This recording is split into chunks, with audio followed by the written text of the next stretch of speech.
Hi, I'm Michael Linden. I was the facilitator at the United States Catholic Mission Association's annual conference in Los Angeles, and the title of the conference was Forging New Paths, Interreligious Dialogue. We met in Los Angeles. The time was somewhat auspicious because the Synod of Bishops had just concluded its efforts around the new evangelization, and of course, Hurricane Sandy was about to hit the east coast of the United States. It's also the time when we are preparing for the national elections, and there's been a lot of pretty fractious dialogue involved in the mobilization of the electorate for these elections. We met as a community of interest and members, and we had a large number of very stimulating activities together. We had panels, we had 2 keynotes, there were a number of workshops, all of which were addressing in one way or another the challenge of interreligious dialogue. And for our membership and others who are watching this video, the question of interreligious dialogue has been one which has been raised as a possibility for the association for a number of years. But it is a difficult area of concern because it involves dealing with our own inabilities to dialogue, dealing with perhaps a low level of experience, and dealing also with some of the great difficulties in prejudice and other things which happen when we raise the subject of interreligious dialogue. And so it's not surprising that there's not a lot of it that's being done. But it is courageous on the part of our association that we dedicated this conference to this difficult subject, and I believe all of us have a number of things that we are taking home. We saw a number of very, very fine analysts analyzing Christianity and one or another of the world's great religions. They are credible witnesses as well. Cardinal McCarrick, the 3 ministers of religion who gave us a panel on the Abrahamic faiths, and the 3 wonderful, wonderful dedicated women who are practitioners in very, very important ways in interreligious activities. And in addition, we saw and received tremendous capacity for mission from the environment and from the city of Los Angeles. Okay, what do I take home? First of all, I have an enhanced sense of the importance of this dialogue. The dialogue is not easy, as I mentioned before, and I believe all of us who received something at this conference received some tools. We received a wonderful education in Dialogue 101, both the content of religious expression as well as some of the methods. And so I think all of us are better prepared with some of the tools, particularly with respect to Jewish faith and also the Muslim faith. Another thing we've taking home with us, at least I am, is a sense that there are real levels to this dialogue, something we knew intuitively. In my own country, the king's brother, the prince, takes care of it at high levels with power brokers and big theologians, but not much happens at other levels. And I think that's a bit of a model, or perhaps an extreme model, of how it goes in other places. Theologians have some comfort with this, at least the specialists in all the faiths.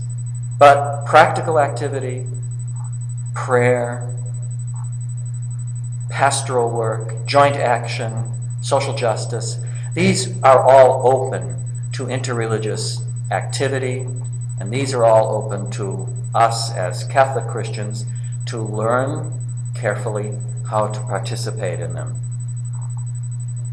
What about the terms of the dialogue? We've heard it before from conflict resolution, and we hear it similarly in this kind of dialogue. We approach one another as equals. We are not going to be fundamentalists of our own side, of course. We expect to contribute and we expect to receive in a true dialogue. And of course, we expect and will find that our own faith is going to be enhanced by the ability we have to interact with men and women of other great faiths. We are better, they are better. This is what's known as respect. It does happen. It's available, and this dialogue is one of the big fields where this kind of human respect and religious respect can take place. It's not going to be a boxing match. It's going to be a true dialogue. Locale. Where is it best done? We know the struggle of some communities to engage in these dialogues. It's very difficult. There is conflict. There's a lot of manipulation. There's a lot of frustration. There's a lot of storytelling. And that makes our position in the United States all the more important. We are an open society. We don't go to war with our neighbors. We don't dig around for things to destroy people's characters just because they are Muslim, just because they're Rastafarian, just because they are this or that. And yet some of it is done, we know that. We are an open society and have the enviable position of being the type of society where a lot of issues can be talked about. This is one of them. And we saw fruits of this in the conference with the marvelous capacity of our own presenters who came from different faith positions to interact with one another, to appreciate one another, to like one another, and to respect one another's way to God. So this is one of the areas where we as Americans have a peculiar form of stewardship. If people in other parts of the world can't dialogue, we can, and it will eventually diffuse. I think Mary Ellen Coombs said something about that in her response to one of the questions. What we do in this area as dialogue makes us better. And when we're better, the people we talk to are going to benefit. The ideas will pass. They'll be filtered, of course, but the idea that Muslims, Christians, Jews, believers, non-believers, although Hindus, Buddhists, and others of other religions, even Santeria was brought up. There is a way we in America can talk about this without going to war, and it will help others who are much more constrained, out of necessity, from talking about it in their cultures.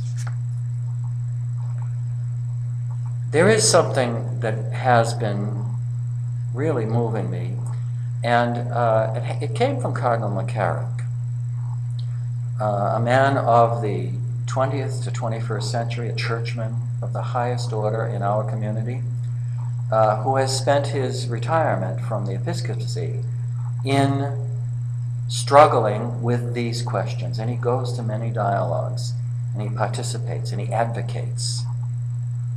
Cardinal McCarrick spoke to us in a moving, faithful, and very credible witness way. And he said something which is really sticking with me. It's a paraphrase, but it's very close to what he said. He said, "The quality of our own practice of Christianity will be measured by our ability to undertake this dialogue."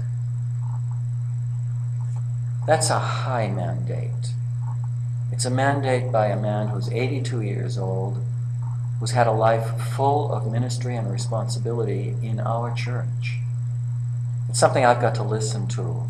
And I've got to mull it over a lot, because my credibility, my church's credibility, our credibility, is receiving a measure here.